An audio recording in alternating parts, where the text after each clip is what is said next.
যে কোনো সময় ইচ্ছা উনি বাংলাদেশের নাগরিক, যে কোনো সময় ইচ্ছা উনি দেশে ফিরতে পারবেন।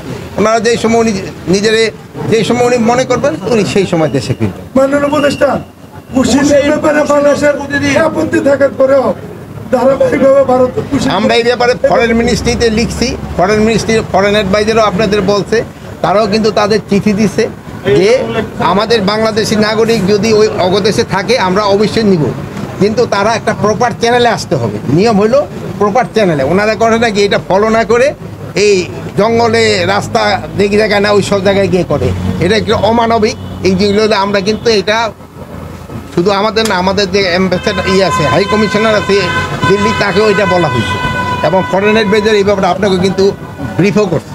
এয়ারপোর্ট, তারপরে ল্যান্ডপোর্ট, এইগুলির ক্ষেত্রেও কিন্তু একটু সচেতনতা বৃদ্ধি করার জন্য বলা হয়েছে। এই জন্য আগে কিন্তু নিজেকে আপনাকে সচেতন হইতে হবে না। আপনারা তাগো সম্বন্ধে জিজ্ঞেস করতেছেন, কিন্তু আপনারা কেউই নিজেরা মাস্ক করেন নেই, অন্যেরা বলতেছেন, আপনারা নিজেরা করবেন, অন্যেরও বলবেন। সবাই যেন মাস্ক ব্যবহার করে। এই এখনও কিন্তু আমাদের এটা ওইরকম অত কোনো বড় সমস্যা হচ্ছে না, তারপরেও আমাদের এটা যদি সবাই ব্যবহার করতে, এটা সচেতনামূলক ব্যবস্থা। সবাই এই কোভিডের জন্য একটু সচেতন হইতে হবে।